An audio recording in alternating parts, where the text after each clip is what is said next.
Bueno, iniciamos. Buenas noches, Dios les bendiga. Vamos con nuestra octava parte del estudio del libro de los Romanos, la epístola del apóstol Pablo que estamos estudiando, con un énfasis bastante profundo, filosófico, pero en términos simples y prácticos en nuestra época. Eh, Hasta el momento, pues hemos visto cosas muy importantes, las cuales nos ha enseñado el apóstol Pablo. Podemos abordar el estudio o la epístola de los romanos como una exposición, una tesis que hace el apóstol Pablo en un momento donde hay mucha religiosidad y hay un pueblo pues que es el pueblo judío, donde está pues encasillado como ser el pueblo, guía, camino para llegar a Dios. Y llega el momento en que el apóstol Pablo y la iglesia del siglo primero, la iglesia primitiva, pues viene con un mensaje, con una religión nueva, por decirlo así, que es el evangelio, o sea, las buenas noticias acerca de Jesucristo, Jesús de Nazaret, que pues es anunciado como Mesías y que a través de él y solo de él, pues se llega a la salvación, a la vida eterna. Esta revelación o este mensaje del Evangelio es muy trascendental, algo escandalosa para la época, porque viene ya a remover muchas ideas, muchos conceptos pues, que llevaban siglos arraigados en la mentalidad de un pueblo muy religioso. Entonces, dentro de esas cosas y haciendo ya un pequeño repaso de lo que hemos visto, podemos ver que Dios no va a salvar a nadie porque se lo merezca por su buen comportamiento, sino que delante de los ojos de Dios se exige o sea, si vamos por el camino del comportamiento, nuestras obras o nuestras conductas, entre ellas hay pecado, y de tal manera que nosotros no podemos ser hallados sino culpables. En resumen, hasta el momento el apóstol Pablo ha demostrado que si es por la ley, nadie va a ser hallado merecedor de la vida eterna, sino que por la ley conocemos qué cosas hemos hecho malas, y en ese orden, pues ya Dios en este tiempo ha determinado que nos va a salvar a través de la fe en Jesucristo, su Hijo amado. ¿Por qué razón? Porque para Dios hay dos clases de personas. Hay unas personas que creen que hay un orden divino, hay una justicia, y en ese sentido, pues estas personas viven guiándose a ella, acercándose a ella, y de esta manera, pues Dios determina que son personas justas y las va a recompensar con vida eterna.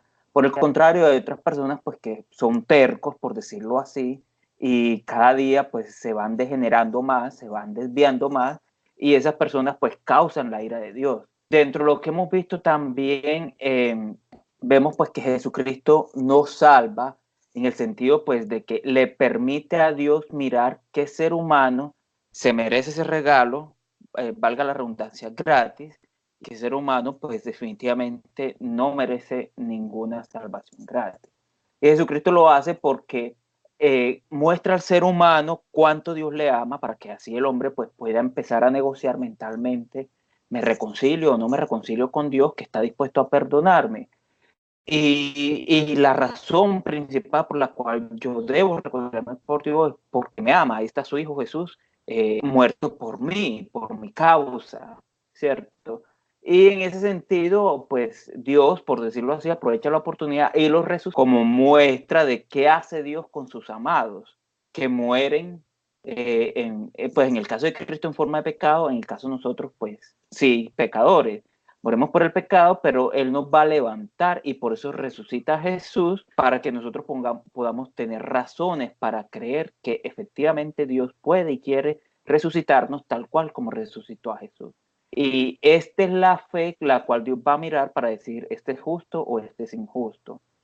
Entonces estamos claros pues de que no es que Dios tenga que castigar a alguien, y pues para no castigar a nosotros, castiga a su Hijo Jesús en lugar de nosotros. Esa no es la enseñanza del apóstol Pablo, es una mala interpretación pues, que está muy arraigada en la iglesia, la famosa sustitución vicaria. Sencillamente la salvación es gratis en un sentido absoluto. Dios usa a Jesús y su obra, o sea, su evangelio, que es lo que habla el apóstol Pablo, la predicación del Evangelio de Jesucristo, para mirar quién es una persona propicia y quién es una persona pues que causa la ira de Dios. Vimos pues que propicio es agrada a aquella persona contra la cual hay una ofensa. Pues yo te dañé o te rompí una canasta de huevos, listo, no te lo he pagado, pero te pedí disculpas. Tú solamente necesitabas, o el ofendido solamente necesitaba una disculpa. Bueno, se disculpó, ya se me quitó la ira. Entonces vemos que la ira es quitada no porque pagó los huevos, sino porque hubo una disculpa. Ya, el ofendido, le interesaba, solamente le bastaba eso. Eso es ser propicio. Cuando yo quito la ira de alguien o haciendo algo que esa persona le agrada, no necesariamente pagando. Y en ese sentido, pues Dios o somos propicios delante de Dios no porque seamos castigados o porque alguien sea castigado por mí, sino que Dios espera que esa manifestación de amor y esa muestra de que hay que confiar en Él porque sí puede darnos vida eterna, nosotros digamos gracias Señor. Eso es lo que es propicio para Dios, que digamos gracias Señor. Ya. Entonces con eso le basta a Dios para decir listo, no te voy a condenar, no te voy a castigar, te voy a transformar para que vengas ya a morar eternamente conmigo, porque era lo que esperaba, que al menos seas agradecido con lo que te voy a dar. Entonces, hasta aquí estamos claros de lo que hemos visto, porque pues ya ha pasado mucho tiempo desde que tuvimos la última lección. ¿Dudas, comentarios, preguntas, algo que se me haya escapado? No, está muy bien, muy claro. Pues qué bueno que hoy empezaste a hablar de esto del sacrificio vicario, ¿cierto? Sí. Ok. Igual sería bueno porque como esto no lo has hablado en los otros capítulos o en las otras lecciones, que pronto hoy lo hablaras un poquitico como para entenderlo bien. Porque es un término un poco extraño, es un término muy doctrinal. Sí, bastante. Sí, entonces estamos acá como que, bueno, sacrificio vicario, ¿eso qué es? ¿Cómo se come? Ok. Y quisiera pues como que ampliaras un poquito ese término y también quería hacerte una pregunta. Bueno, Dios es el que determina quién es justo, quién es injusto para regalar la salvación, pero yo quisiera también que ampliaras un poco cómo es eso de la elección de justos e injustos y cómo se pierde la salvación, Carlos. Ok, bueno, esos son temas bastante complejos. Bueno, no complejos, no, la discusión sobre esos temas es muy compleja y muy extensa, ¿cierto? Tendríamos que salirnos del estudio que estamos viendo y pues no es el objeto de este estudio. Estoy de acuerdo. Hasta el momento pues estamos viendo lo que ha enseñado el apóstol Pablo. Yo menciono el tema de la expiación vicaria o el sacrificio vicario porque es la interpretación tradicional que se hace sobre estos pasajes donde dice pues que Dios hizo justicia en Jesús. Como por ejemplo cuando vemos en el versículo, el capítulo 3, versículo 25, donde dice que dice pues Dios puso propiciación por medio de la fe para manifestar su justicia. O sea, Dios hizo justicia castigando a Jesús y entonces ahí se hizo justicia. Es un abuso, una interpretación demasiado tosca del texto, porque en un momento Pablo está hablando de que Dios pues transmitió el pecado de mí, la culpa a Jesús y castigó a Jesús y de esa manera pues yo me libré del pecado, pero se hizo justicia y se mantiene el amor de Dios y la justicia de Dios. Esta es la manera como se ha equilibrado este concepto de que Dios es amor, pero Dios es justo. Y vemos que el apóstol Pablo en ningún momento está enseñando eso. La enseñanza del apóstol Pablo es sencillamente Dios olvida el pecado, haga cuenta que nunca ha pecado y decide perdonar gratis, sin castigar a nadie. Y lo único que espera a Dios es que le creamos que su gran amor y su promesa. ¿Qué pasa con el ser humano que no cree en el amor de Dios ni en sus promesas? Porque en el capítulo 2, el apóstol Pablo ya describió de que es un menosprecio precisamente al amor de Dios y a la bondad de Dios. Eso lo dijo Pablo en el capítulo 2. La incredulidad es una excusa para rechazar ese amor y esa bondad de Dios. ¿Qué pasa? Digamos un ejemplo, tú y yo somos enemigos y tú vienes con un regalo para mí, eso que debe causar en mí agradecimiento y cambio de actitud de mí hacia ti. Pero entonces como yo no quiero deberte nada, como yo no quiero estar en paz contigo, pues yo lo rechazo, no creo, no confío en ti, entonces no me des tu regalo, quédatelo. De manera, no podríamos decir subconsciente o inconsciente, pero tácitamente es lo que pasa en los seres humanos que rechazan creer en el perdón de Dios y la promesa de vida eterna de Dios manifestada en la persona de Cristo. Según el apóstol Pablo, lo que vimos en el capítulo 2, estas personas rechazan creer en este amor y bondad de Dios para no tener que reconciliarse con Dios, no tener que vivir en agradecimiento a Dios. Entonces, por eso causan la ira de Dios. Por el contrario, los que sí creen, entonces cumplen el propósito de Dios, que es cuál, que nos enamoremos de Él, y en ese sentido, pues Dios dice, bueno, ya este se enamoró de mí, no lo quiero castigar, no lo voy a castigar porque ya es enamorado mío, entonces le voy a dar vida eterna, le voy a dar un cuerpo nuevo, voy a hacer que nunca pecó, y en ese sentido es que Dios sirve, Jesús, perdón, sirve como instrumento para de esa manera Dios determinar quién es justo y quién es injusto, pero en ningún momento del estudio que hemos visto vemos conceptos o ideas de que el pecado tiene que ser castigado traspasándose a otro, y un poco de ideas que traen contradicciones. Traen muchas contradicciones, pero no vamos a estudiar esto acá porque no es el objeto. Entonces estamos claros hasta aquí, ¿cierto? Sí. Bueno. Ana y la mamá tienen claro entonces lo que, pues como las dudas que tienen o quieren preguntar algo. No, pues hasta ahora está muy claro. Listo. Entonces, sí, el término vicario, el término esto de sustituto, expiación vicaria, vicario viene del latín vicarius, que significa sustituto, y es una doctrina o teoría o interpretación que trata de explicar cómo es que un Dios de justicia nos salva si nos merecemos la muerte.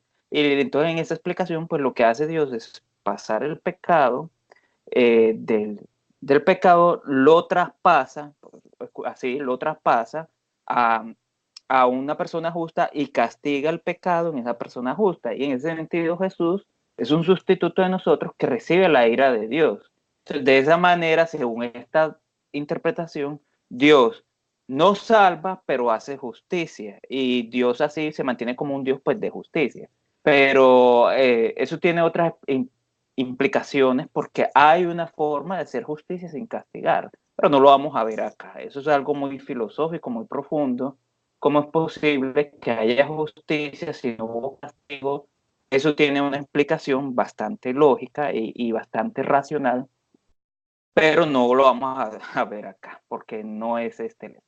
Si Dios permite, más adelante, pues sacar un espacio o haré un estudio de esto para que tengamos el concepto del castigo y el concepto del perdón. Entonces, continuemos. Habíamos quedado ya en el versículo, pues, capítulo 5, perdón, habíamos quedado lo último, que ahora nosotros, pues, cuando éramos pecadores y vivíamos en pecado y al ser reconciliados, sobreabundó la gracia. Eso es lo que dice el versículo 21, así como el pecado reinó para muerte, así también la gracia reine por la justicia para vida eterna mediante nuestro Señor Jesús. Cuando nosotros fuimos conscientes de que tan pecadores éramos, entonces ya al venir la reconciliación, el perdón y este nuevo camino que es la gracia de Dios a través de Cristo Jesús, entonces va a reinar pues, la gracia. La palabra gracia o el concepto de gracia significa gratis. Hey, toma esto, me agradas y quiero agradarte, entonces toma, gratis, de amistad. Eso es gracia.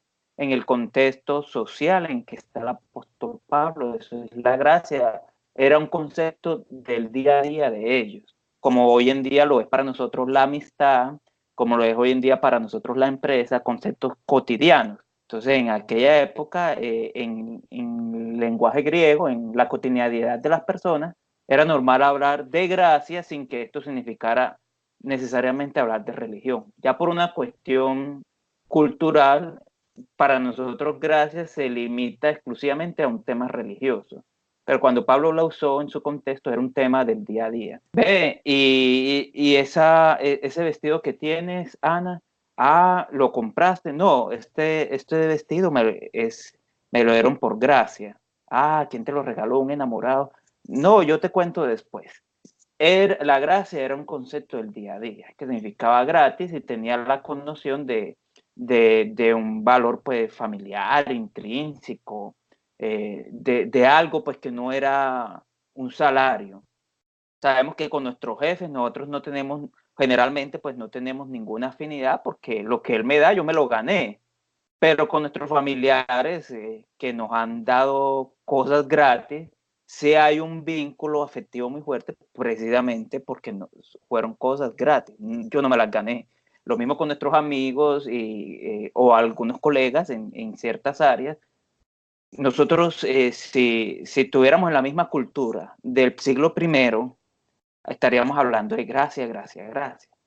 Entonces, cuando el apóstol Pablo dice aquí en el capítulo 5, versículo 21, para que la gracia reine por la justicia para vida eternamente Jesús, lo que él quiere decir, mantengan en esa comunión de amistad, de intimidad, de agrado con Dios y de Dios hacia ustedes, no porque ustedes se merezcan algo, sino porque hay esa gracia. Creo que es claro el concepto de la gracia, que era normal en aquella época, en el día a día, ¿cierto? Sí, esa parte está muy interesante. Yo no tenía conocimiento que esto era un concepto pues como el día a día o que era algo cultural. Pienso lo mismo, pero de todas maneras, como dice joven Carlos, son cosas que son de una profundidad tan grande y tan supremamente extensa que es muy difícil pues asimilarlo. A mí me cuesta mucho asimilar ese concepto que tuvo Dios. Por ejemplo, acá en el versículo, en el capítulo 6, versículo 1 dice, ¿qué pues diremos? Perseveraremos en el pecado para que la gracia abunde. En ninguna manera, porque los que hemos muerto al pecado, ¿cómo viviremos aún en él? Sin embargo, seguimos siendo pues como tan supremamente, digamos así, susceptibles a pecar, que la rabia, que la duda, que de pronto un mal concepto, algo que hicimos que sabemos que no le agrada a Dios y decimos nosotros, o yo tengo ese concepto, pues es como perseverar en el pecado. Entonces, ¿cómo manejar eso? ¿Cómo delante de Dios yo puedo sentir que no estoy ofendiéndole, que no estoy yéndome por el lado contrario que él me muestra? No sé, Carlos, si he podido hacerme entender y me pudieras de pronto hablar un poco sobre eso. Claro, Cecilia, muchas gracias por la participación. Muy importante lo que tú dices, precisamente porque esa inquietud que tú tienes también la tuvo la iglesia en su momento. Y lo sé por lo que va a explicar Pablo en el capítulo 7 y en el capítulo 8, donde él precisamente explica cómo es que si ya somos cristianos, cómo es que si somos hijos de Dios, en nuestro corazón está el desear nunca, nunca, nunca, nunca pecar, mas sin embargo pecamos de la manera tan fácil, de una manera tan natural, entonces eso nos afecta y nos aflige. Y Pablo pues también tiene una respuesta a eso, ¿cuál es ese propósito? ¿O por qué Dios permite que, o sea, por qué si yo acepté a Cristo de una vez me transformé? ¿Por qué no me transformé en un ángel prun y derecho para el cielo y sin nunca más pecar? Eso sería maravilloso, pero este proceso de esta vida, de convivir con el pecado, tiene un propósito y Pablo lo va a explicar en el capítulo 8 de Romanos y también va a explicar en el capítulo 7, pues, cómo convivimos, manejamos este cuerpo pecaminoso. Y en el capítulo 6, entonces, ya Pablo va a explicar qué es vivir, morir al pecado y vivir para Dios, o morir para el pecado, perdón. Eso lo vamos a ver ahora en esta parte, porque sí, de todo lo que hemos visto se despiertan esas preguntas de manera natural, y aquella iglesia en el siglo I también se le despertó. Entonces, Ana, yo te agradecería que leyeras, por favor, si tenemos Biblia en mano, Romanos 6, perdón, Cecilia, ¿quedamos bien así? Sí, sí, Carlos, claro que sí. Ok. Me hablaba de lo que es lo que tú dices. Era también un sentir de Pablo, ese sentimiento que se tiene, porque es que dudamos tanto de que Dios pueda amarnos a tal punto de que aunque hagamos nosotros como lo contrario de lo que Él nos manda, de lo que Él nos dice, nosotros seguimos como perseverando en ese pecado, en ese errar de todos los días, y sin embargo tener el amor, la gracia y el perdón de Dios también tan dispuesto para nosotros. Pues a mí realmente, Carlos, me cuesta como creer eso. Yo digo, pero ¿cómo me puede amar? ¿Cómo me puede perdonar todos los días sabiendo que yo no estoy sujeta a lo que Él como padre me dice, y yo entonces ante Él puedo parecer una hija desobediente, ¿cierto? Y más sin Claro, embargo, pensar y sentir que soy justificada, ¿cierto? Entonces, sí. gracias, Carlos. Me dices, Ok, listo. Eso lo vamos a ver, eso lo vamos a ver acá. Entonces, y también pues para aclararte, ya en los capítulos pasados hemos visto que todos somos pecadores y todos hemos fallado la ley. Ya Dios no nos va a juzgar por quién pecó o quién no pecó, porque estamos visto que todos hemos pecado. Precisamente ahí es donde entra Cristo. Ya Dios, más allá de mirar qué tanto pecamos en el pasado, en el presente, en el futuro, como hemos visto, Dios va a mirar es qué tanto aceptamos su amor hacia nosotros y la promesa de la vida eterna. Ya. Esto, y es lo que está diciendo, y esto va a sonar, entonces pequemos. Y precisamente eso es lo que va a responder Pablo aquí en el capítulo 6. Entonces pequemos, porque no importa si pecamos, pues nuestro pecado va a ser manifiesto el amor de Dios y la gracia de Dios, entonces pequemos, porque de esa manera conocemos cuánto Dios nos ama, viendo cuánto pecado nos perdona. Esa inquietud que se despierta, y es natural la que tú tienes, también se despertaba en aquella época y también era usada para atacar la nueva religión de Pablo, por decirlo así. Es que esa religión enseña pues que no importa si pecas, Dios te va a perdonar por gracia, entonces pequemos para que conozcamos hasta dónde llega la gracia de Dios o qué tan grande es la gracia de Dios. Y Pablo dice, un momento, no señores, eso no es así tan simple, y es lo que empieza aquí en el versículo, en capítulo 6. Entonces, veamos lo que dice Pablo en el capítulo 6. Ana o Tati, me hacen el favor. Capítulo 6, del 1 al 5, por favor. dice, que pues diremos, perseveraremos en el pecado para que la gracia abunde. En ninguna manera, porque los que hemos muerto al pecado, ¿cómo viviremos aún en él? ¿O no sabéis que todos los que hemos sido bautizados en Cristo Jesús, hemos sido bautizados en su muerte? Porque somos sepultados juntamente con él para muerte por el bautismo, a fin de que como Cristo resucitó de los muertos por la gloria del Padre, así también nosotros andemos en vida nueva. Porque si fuimos plantados juntamente con él en la semejanza de su muerte, así también lo seremos en la de su resurrección. Amén. Gracias, Ana. Este pasaje, hola, ¿me escuchan? Ok, ok, Sí, ok. Este pasaje causa mucha confusión por el tema del bautismo. Aquí el apóstol Pablo menciona el bautismo y esto ha llevado muchas doctrinas o iglesias creer que el bautismo es necesario para la salvación, que el bautismo es indispensable para el perdón de pecados y para la vida eterna delante de los ojos de Dios. Este es uno de los problemas del literalismo, o sea, tomar la Biblia literalmente sin tener en cuenta el contexto histórico, el contexto religioso. Entonces vamos por partes. Vamos a aclarar primero el tema del bautismo, para que así tengamos claro qué es lo que quiere decir Pablo con este tema de la gracia y con el tema pues del perdón y de perseverar en el pecado para que abunde la gracia. Entonces, aquí nos vamos a adelantar, vamos a hablar del bautismo. ¿Qué es el bautismo o cómo se origina el bautismo? Hay que quitarnos la idea del bautismo que la que tenemos hoy en día.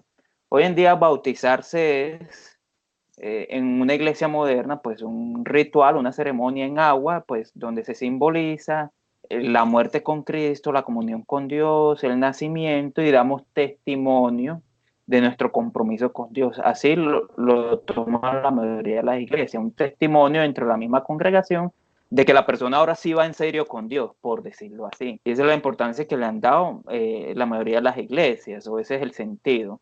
Otras iglesias pues son más radicales y no, lo toman como un milagro donde usted literalmente muere con Cristo, como Cristo en la cruz, y resucita con él como cuando se levantó, y de esta manera asegura la vida eterna. Error, craso error. El bautismo nace en el siglo I, si mal no recuerdo, sí, antes de Cristo, y es un ritual inventado por los judíos. ¿Qué pasa? Como el Antiguo Testamento estaba plagado de formas simbólicas donde el agua purifica, entonces los judíos tomaron y se tomaron eso muy a pecho y hicieron el ritual con base a que Dios en el Antiguo Testamento usa mucho su palabra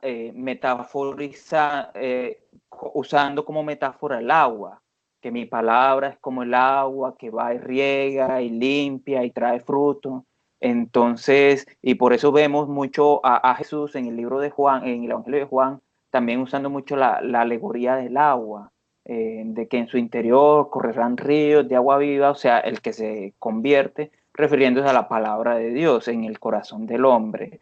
Y cuando vemos en el Nuevo Testamento, los apóstoles también en su enseñanza usan mucho esta figura del agua, pero es algo que viene pues ya de su tradición religiosa judía.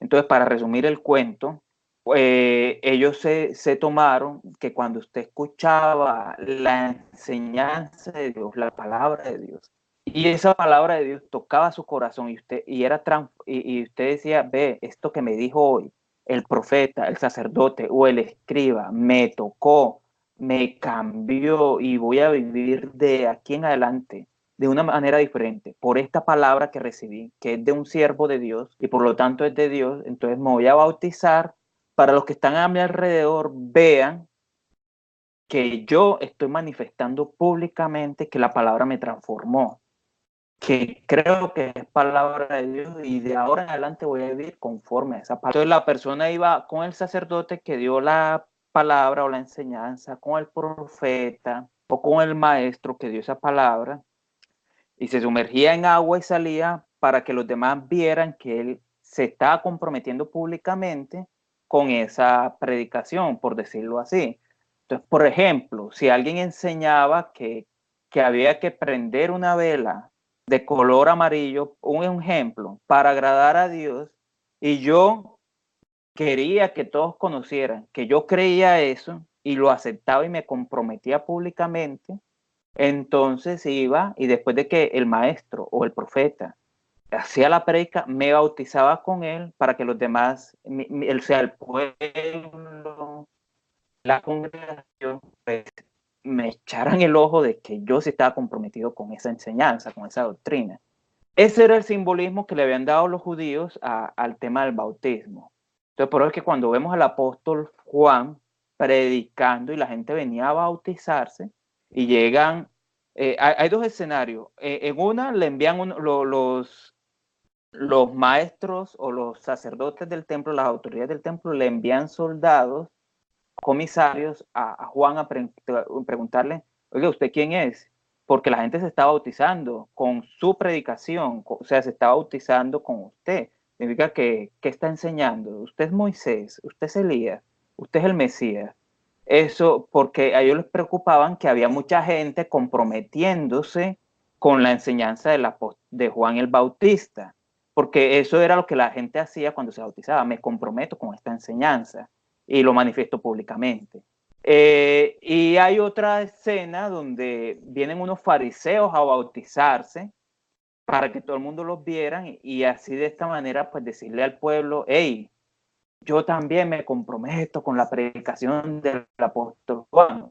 Ustedes querían simular que una conversión, un arrepentimiento o una sujeción a la enseñanza de Juan el Bautista y Juan los reprende. No, no crean que con bautizarse con esto pues se van a ganar el reino. No, arrepiéntanse del fondo, no haciendo ese show que todo el mundo los vea. Ya. También por eso vemos cuando Jesús predicaba y estaba en vida, o sea, todavía no había sido crucificado, sus apóstoles bautizaban a la gente porque como ellos eran discípulos de él, la gente al bautizarse con los apóstoles es como si se estuvieran bautizando con la enseñanza de Jesús. Entonces, por eso, bautizarse en aquella época con X doctrina o con X predicador significaba, escuchen bien, significaba compromiso con esa doctrina. Y esto es muy importante. ¿Por qué? Por el contexto. Tienes un pueblo judío, siglo I, donde si tú dices que un pinche carpintero de Galilea, de un pueblo feo que nadie quiere, es el salvador del mundo, te mataban literalmente a piedras. Y si tú te bautizabas, reconociendo y comprometiéndote públicamente con esa doctrina de que un desconocido, de que un engañador, un estafador, un tal Galileo de Nazaret era dizque el salvador del mundo, literalmente te exponías a que te apedrearan. Entonces, en este sentido, el bautismo es importante como compromiso con Dios, pero es en el siglo I. En nuestras épocas no, en nuestras épocas cualquiera se puede bautizar. En el río 1, 2, 3 veces. Puedes ir a Samaria o a Jerusalén y bautizarte en el río Jordán. Eso no significa nada. Pero en aquella época eso era tan peligroso como ir hoy en día a predicar el Evangelio de Jesús en estos países donde está Estado Islámico, por ejemplo. Entonces no me puedes comparar las dos cosas. Entonces, estamos claros hasta aquí qué es lo que es el bautismo. Un testimonio de mi compromiso con la palabra, con la predicación, con la enseñanza o el mensaje de Dios que acabo de recibir. Y es un compromiso donde simboliza que la palabra de Dios me tocó y me transformó. Y así como el agua limpia las cosas, esa palabra a mí me limpió y ahora estoy nuevo. Es un simbolismo, pero el punto del simbolismo es el contexto. En aquella época, bautizarse en el nombre de Jesús o por la prédica de Jesús o reconociendo la doctrina de que Jesús es el Salvador del mundo, fuese que la predicase Juan, Pablo, un apóstol o un seguidor de Cristo desconocido, era peligrosísimo. Y la persona que lo hacía sí estaba demostrando que estaba comprometido y tenía fe y arriesgaba su vida por el Evangelio de Cristo. Hoy no, hoy cualquiera lo puede hacer, hoy no tiene el mismo sentido. Y con esto no estoy menospreciando o quitando la importancia a las ceremonias que hacen nuestras iglesias al respecto. Lo que digo es cuál es la función que tenía en aquella época el bautismo frente a lo que está hablando Pablo. Entonces está claro aquí qué es lo que significa el bautismo, ¿cierto? ¿Ha quedado claro? Sí, está muy claro. Muy bueno que hablas del contexto cultural pues, y social que se está viviendo en ese momento, porque nosotros tendemos a leer un texto y no tenemos en cuenta qué estaba pasando a nivel cultural y por qué Pablo exponía el Evangelio de esa manera o qué intencionalidad tenía para el público que lo estaba escuchando. Listo. Tú dices que en esa época pues tenía como el significado más profundo, porque era como todo un desafío pues como a la época que se estaba viviendo.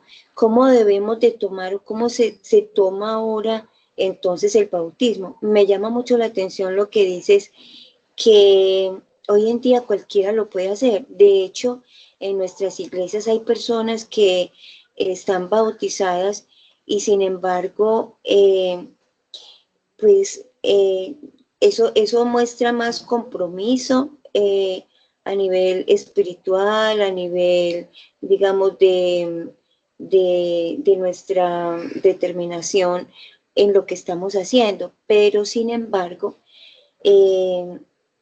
es muchas las personas que se bautizan y yo tengo pues como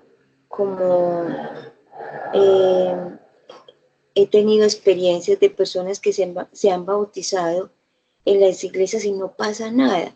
O sea, igual como se bautizan, igual se retiran y retoman nuevamente otras situaciones diferentes a las que parecía haberla motivado el bautismo. Yo quisiera que me hablaras, por ejemplo, el bautismo que dice Nicodemo allá cuando dice que es necesario volver a nacer de nuevo y dice que será posible que el hombre vuelva a meterse dentro del vientre de su madre y volver a nacer. Pues, o sea, el bautismo ahí, ¿cómo se puede, eh, digamos, entender? Y, y en nuestra época, cómo se debe de tomar el bautismo en relación a un verdadero cristiano. Gracias, Carlos. Dios te bendiga. Amén, amén. Ok, bueno, me hiciste varias preguntas. La primera, si mal no recuerdo, es el bautismo en nuestras épocas. A ver, hay cosas que son mandatos claros en la Biblia, hay cosas que no son mandatos en la Biblia. Pero también nuestras iglesias tienen tradiciones, tienen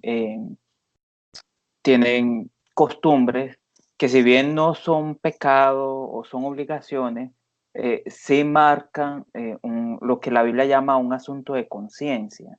¿Qué es un asunto de conciencia? Pues que son testimonios públicos que dicen, pues, cuál es nuestro compromiso, en este caso, con el Evangelio.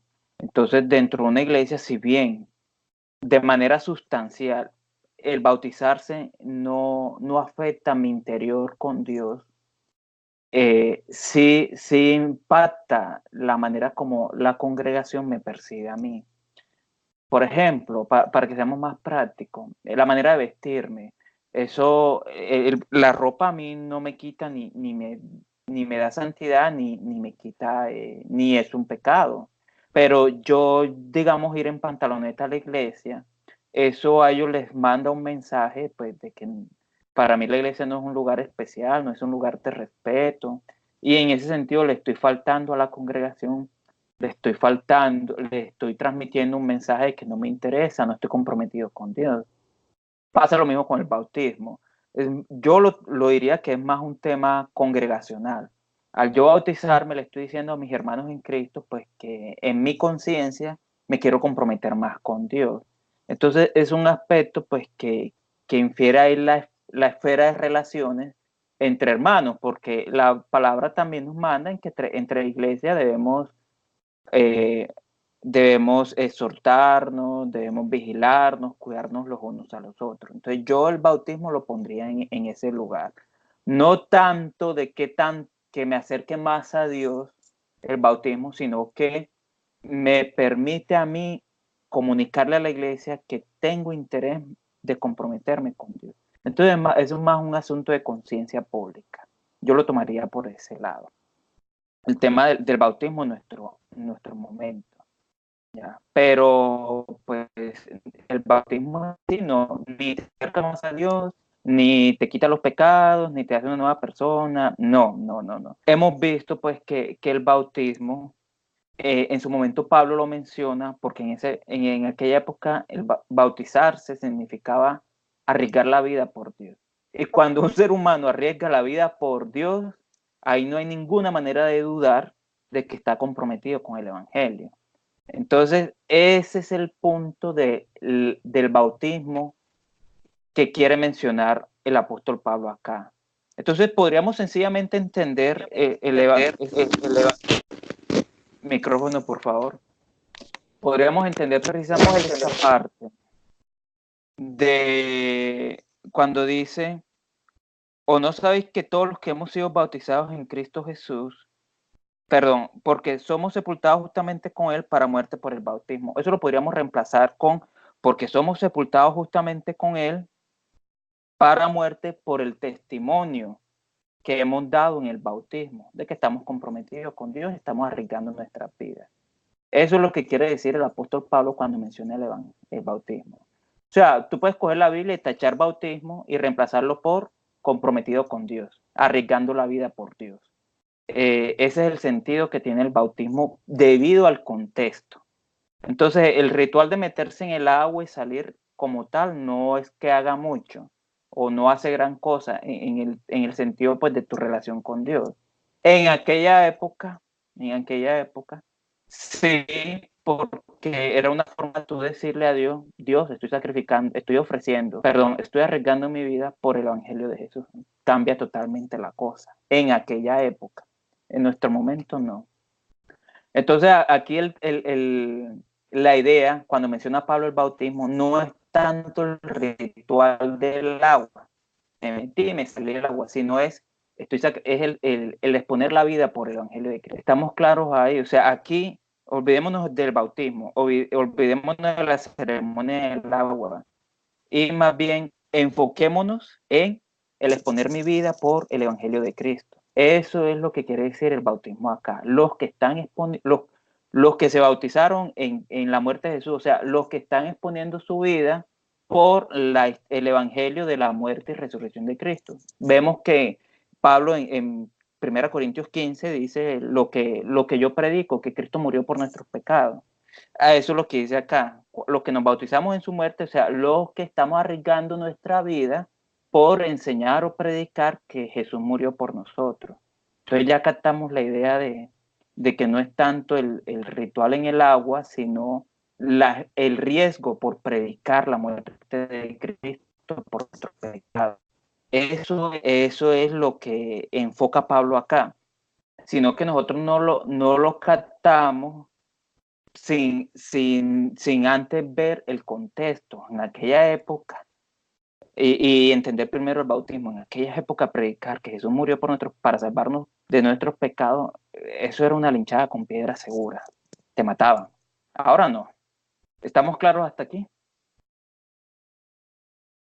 Sí, súper claro, y me gusta mucho cómo lo estás exponiendo, porque es que hay muchos mitos alrededor del bautismo. O sea, hay personas que creen que bautizarse es dejar de pecar completamente, y muchos temen dar ese paso precisamente porque dicen, pues es que yo no he dejado, por ejemplo, el cigarrillo, o es que yo todavía no he podido vencer tal lucha en mi vida. Entonces, como que se entiende el bautismo como si fuese un cambio y transformación total de mi vida, donde yo ya estoy perfecto y ahí sí doy ese paso. Eso he percibido yo en las personas que simpatizan en la iglesia.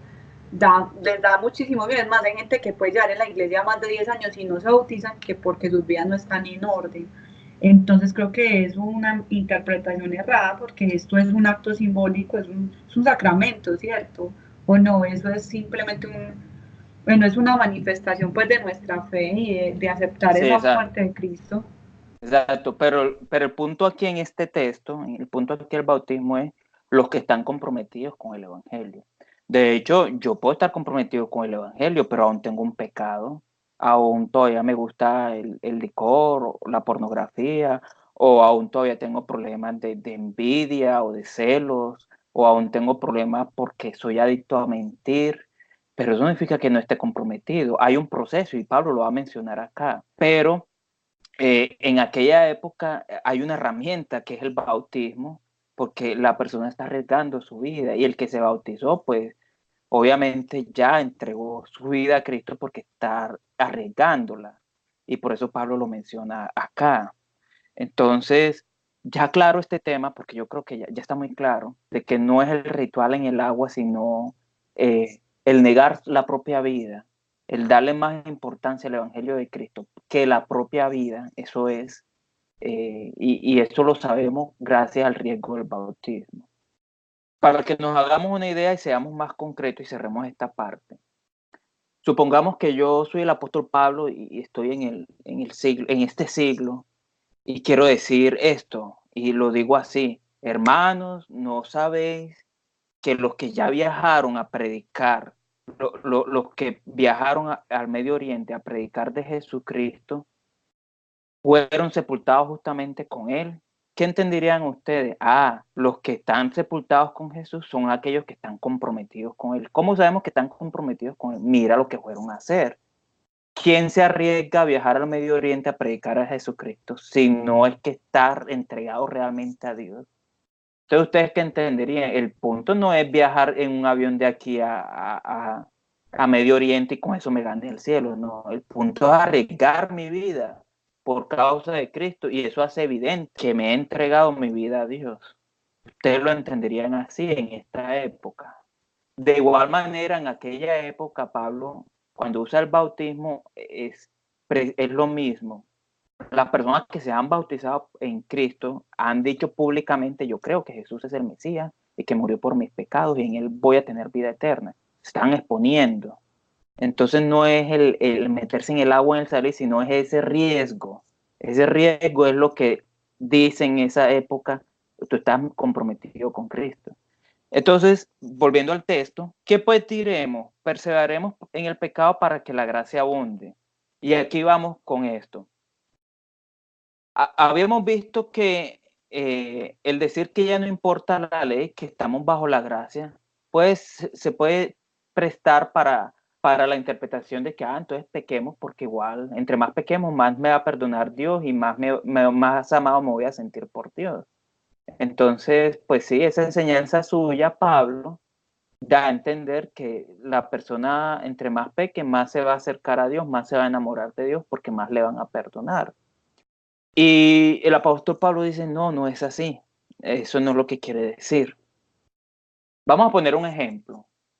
Yo tengo una tarjeta de crédito y ya está en rojo porque está las deudas al máximo, ya no tengo cupo. Viene otra persona y viene el banco y me perdona la deuda, me la condona y quedo otra vez con el cupo libre. Yo me pongo muy contento. Hay dos razones para ponerme contento. Uno es que ya no le debo nada al banco. O dos, puedo volver a gastar, puedo volver a endeudarme. Esas son dos razones por las cuales yo me puedo poner contento. Entonces, con el perdón de Dios pasa lo mismo. Puede pasar dos cosas. Una, ya estoy contento porque no le debo nada a Dios. O dos, otra vez puedo volver a pecar porque me perdonaron, me van a volver a perdonar. Eso es lo que está rechazando Pablo. No, nuestra alegría o nuestro gozo o nuestra gracia se presta para que nos alegremos porque ya no hay más deuda.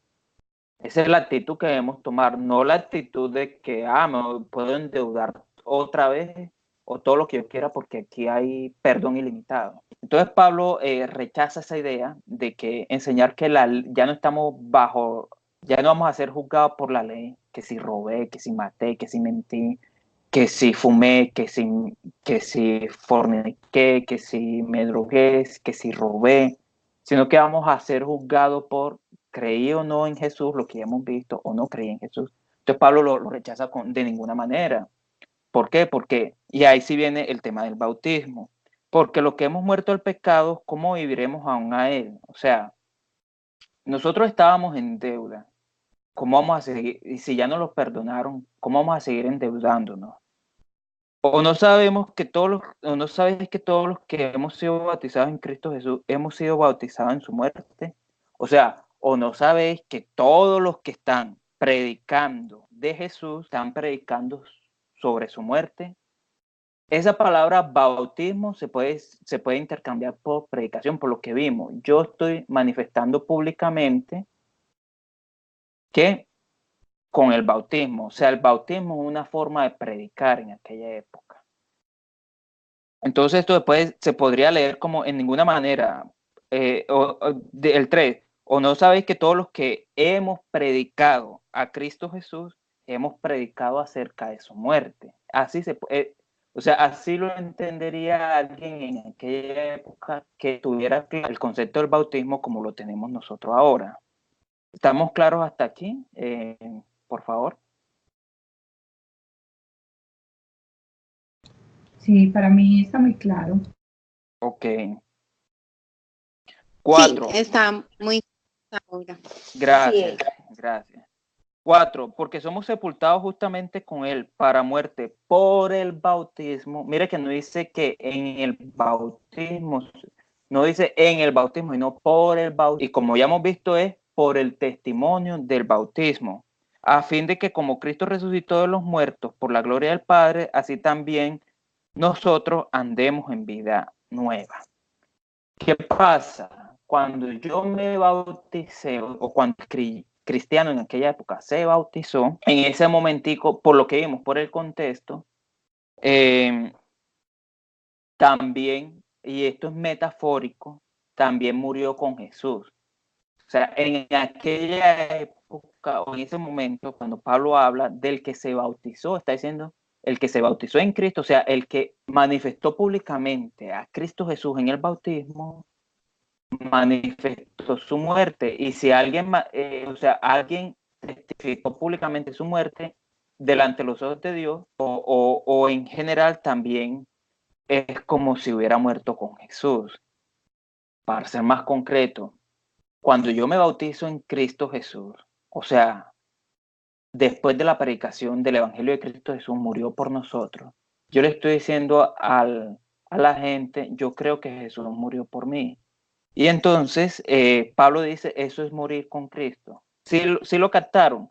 Morir con Cristo no es meterme en el agua y salir, no. Morir con Cristo es usted comprometerse y manifestar públicamente, pues, que cree que Cristo murió por usted.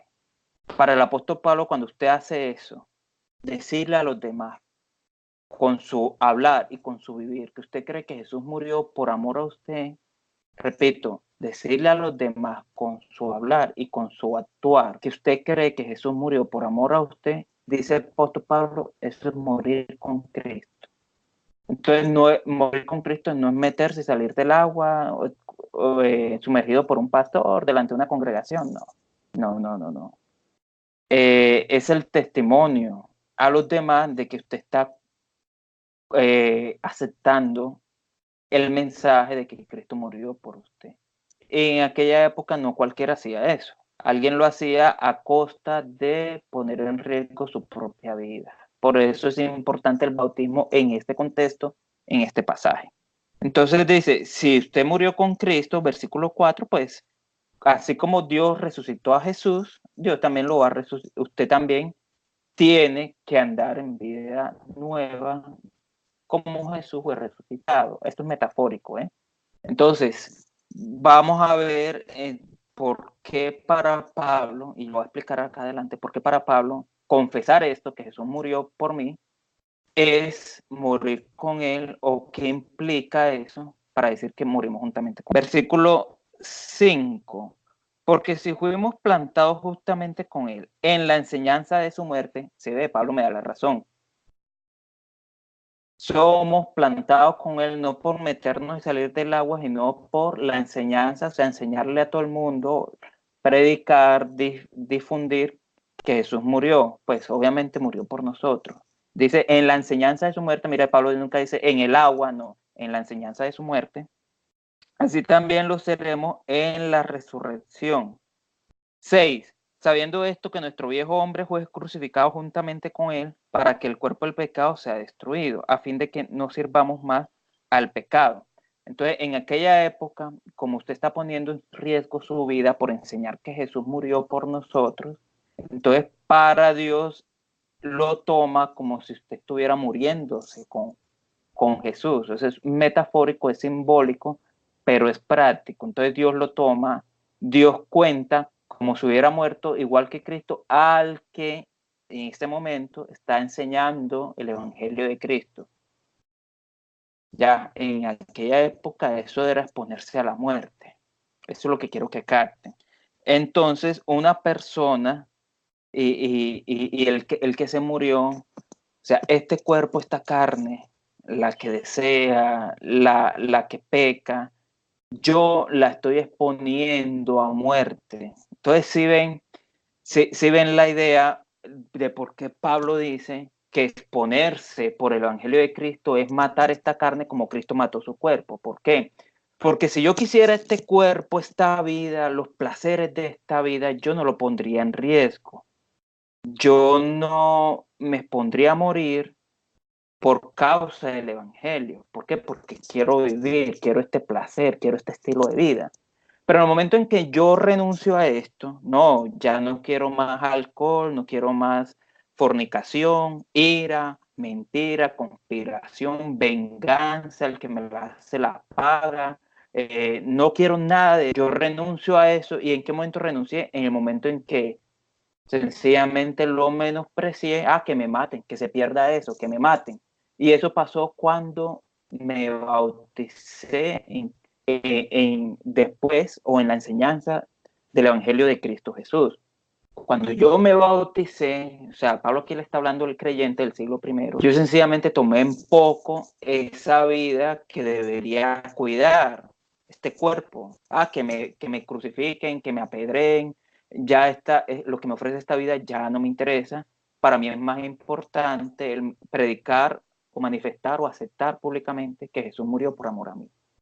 Entonces es lo que quiere decir Pablo cuando dice que los que manifestaron públicamente que Jesús murió por ellos, por amor a ellos, o sea, se bautizaron en la muerte de Jesús, se murieron con él en semejanza a la muerte de él. ¿Por qué? Porque están renunciando a este cuerpo, a esta vida, ¿ya? Entonces por eso dice 6, sabiendo esto, que nuestro viejo hombre fue crucificado juntamente con él. O sea, ya lo entendemos. Yo maté juntamente con Jesús mi cuerpo, mi vida, este yo actual, cuando decidí arriesgarme.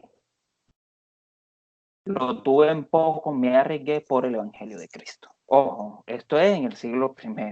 No aplica para el bautismo que hacemos hoy en día en las iglesias. Y no estoy menospreciando el bautismo que hacen nuestros amados hermanos.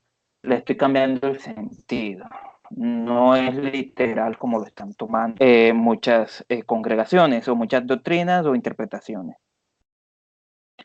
Mira lo que dice el 6, para que el cuerpo del pecado sea destruido a fin de que no sirvamos más al pecado. Entonces ya aquí, cuando se refiere a que sea destruido, o sea, los ponemos a riesgo de destrucción para que no sirvamos más al pecado. Entonces ya el deseo de fornicar, el deseo de emborracharme, el deseo de vengarme, el deseo de maldecir, ya no me domina. ¿Por qué? Porque que me maten. O sea, ya yo no estoy aferrado a eso.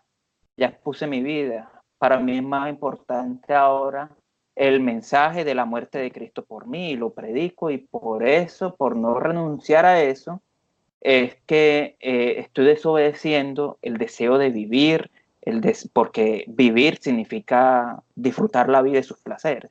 Eso es lo que quiere decir el versículo 6, a que no sirva, fue crucificado este cuerpo para que no sirvamos más al pecado.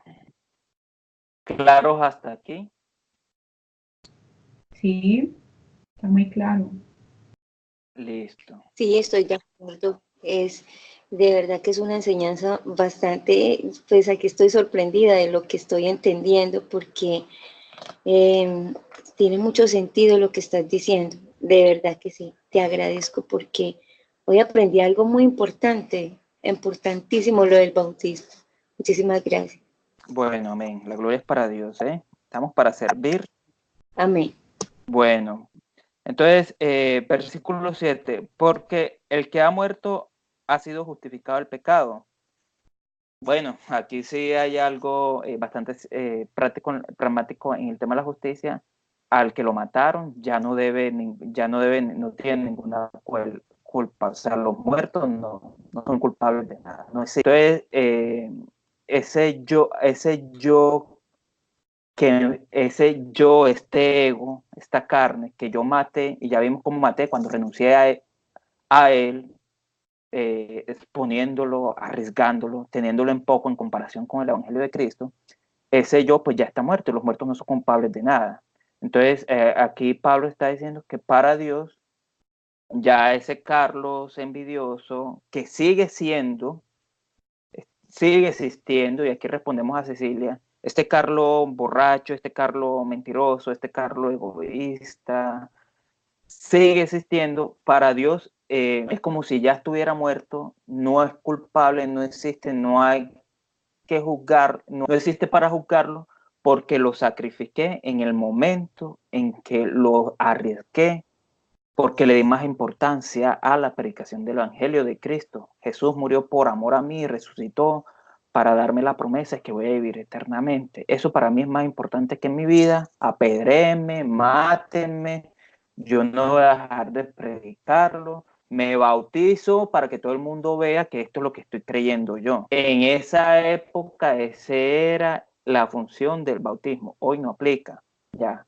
Entonces ya hoy en día podríamos tomar, sí, siendo prácticos, el ejemplo de aquellos que dejan padre y madre y se van al Medio Oriente pues a predicar el Evangelio. Difícil uno poder decir, no, esa persona no ha renunciado a su vida, no, bueno, me entienden, ¿cierto? No estoy diciendo que debemos ser mártires como creyentes como cristianos para poder tener la certeza de que matamos nuestro viejo hombre. No, no, no, no. Eso lo sabe ya cada uno en su conciencia y eso saldrá a la luz en el momento en que Dios lo necesite y lo determine, ¿cierto? Pero ¿qué tan importante es para nosotros nuestra vida o el Evangelio de Cristo? Ya eso lo sabe cada uno en su conciencia. Aquí no vamos a predicar cómo sabemos quién es cristiano, quién no es cristiano, no. Aquí no vamos a tratar eso. En aquella época era fácil. Bautícese aquí a ver qué pasa. Y yo le digo si es cristiano o no, pero hoy en día eso no aplica. Vamos en el versículo 7, porque el que ha muerto ha sido justificado el pecado. 8, y si morimos con Cristo, creemos que también viviremos con Él. Esto de renunciar a esta carne es un proceso, cansa, ¿cierto? Y entonces Pablo nos da un aliciente, crea que también va a resucitar, así como Dios resucitó a Cristo. 9, sabiendo que Cristo, habiendo resucitado a los muertos, ya no muere, la muerte no se enseñorea más de él. Porque en cuanto murió el pecado, murió de una vez por todas, más en cuanto vive, vive para Dios vive. Volviendo al ejemplo de las tarjetas de crédito. Yo aprendí la lección, no me vuelvo a endeudar más, no quiero saber nada más de gastos, de deudas, de créditos, no, ya. Eso ya murió para mí. Eso no es que un día sí y un día no. Entonces Pablo está aquí mandando un mensaje contundente. Jesús murió de manera definitiva. No que un día, no que medio murió, no, murió. De igual manera, los que se bautizaron en Cristo, o sea, los que tomaron ese riesgo de exponer su vida por Cristo, eso fue definitivo, absoluto, que están de verdad creyendo que Jesús murió por ellos y resucitó para darles vida eterna. Eso es así, eso no es gris, eso es blanco o es negro. Entonces, los que en esta época nos estamos arriesgando, lo sabemos por el bautismo, definitivamente, así como murió Jesús, definitivamente nosotros demos este paso definitivo. Entonces, no hay manera de interpretarse de que nosotros estamos aprovechando la gracia para pecar más, ¿no? Vuelvo, les digo, en aquella época era fácil discernir, aquella época peligrosa. Hoy no, eso lo sabe cada cristiano en su conciencia. Sí, definitivamente Jesús tomó ese lugar que tenía esta vida, este viejo hombre, que sigue existiendo, sigue existiendo. Lo que pasa es que ya no reina. Versículo 6, para que nos sirvamos más a él sigue estando aquí. Y aquí le responde Cecilia, este cuerpo, esta debilidad sigue estando aquí, pero no es más importante para nosotros que el Evangelio de Cristo, la verdad de Dios, la reconciliación. Tenemos que lidiar con él y lo vamos a ver en el capítulo 7, en el capítulo 8, Pablo va entonces a responder esta pregunta de que, bueno, y si nosotros ya Jesús es lo más importante, ¿por qué todavía seguimos con este cuerpo de pecado? Pablo lo va a responder y en eso también hay un propósito, lo vamos a ver en el capítulo 7, capítulo 8. Entonces dice el versículo 11, así que también vosotros considerados muertos al pecado, pero vivos para Dios en Cristo Jesús, Señor nuestro.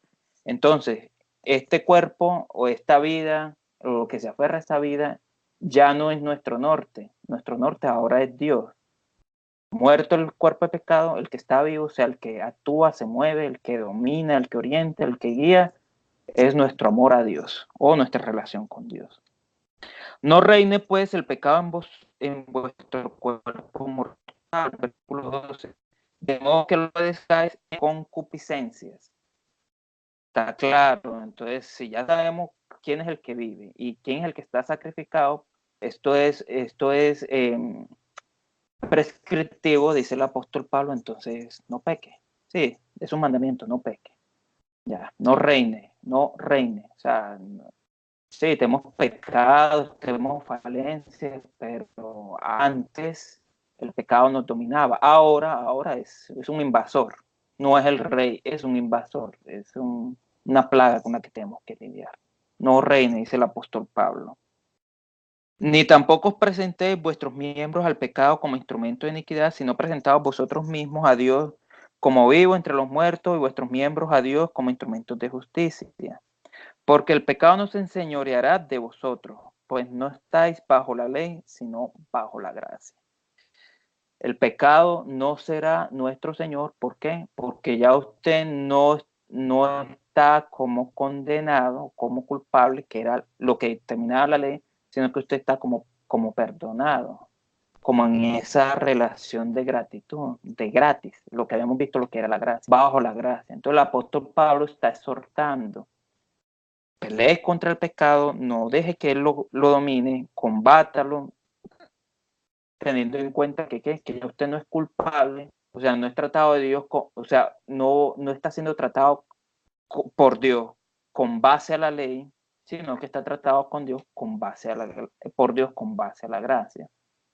Entonces es una exhortación y no es un condicionamiento que está diciendo Pablo de que entonces viva de aquí en adelante una vida santa al 100%, no, viva en esa lucha, viva en esa pelea. ¿Por qué? Porque ya usted no es tratado por Dios como un culpable por la ley, sino que ya usted es tratado por Dios como un hijo bajo gracia. Eso es lo que quiere decir el apóstol Pablo. Bueno, algo que se me haya escapado, que queramos aclarar, ya estuvo bastante, hoy estuvimos bastante extensos. Sí, está muy bueno, estuvo muy bueno y de verdad muchas gracias pues por la explicación. Creo que hoy tuvimos una claridad sobre el tema del bautismo más allá de lo que hemos visto en la iglesia, ¿cierto? A veces ni siquiera entendemos qué es el bautismo y a pesar de que pasamos por cursos y todo, no logramos dimensionar la importancia de esto. Por eso estamos haciendo el estudio para aprender doctrinalmente en qué consiste cada concepto. Muchas gracias. Con gusto. Carlos, yo me uno también al concepto de Tatiana. Entre otras cosas, Tatiana, Dios te bendiga mucho. Me alegra mucho verte por este medio y haber compartido esta enseñanza contigo. Estoy de acuerdo con lo que ella dice. El concepto de bautismo ahora para mí es como más claro y te cuento que me da más paz.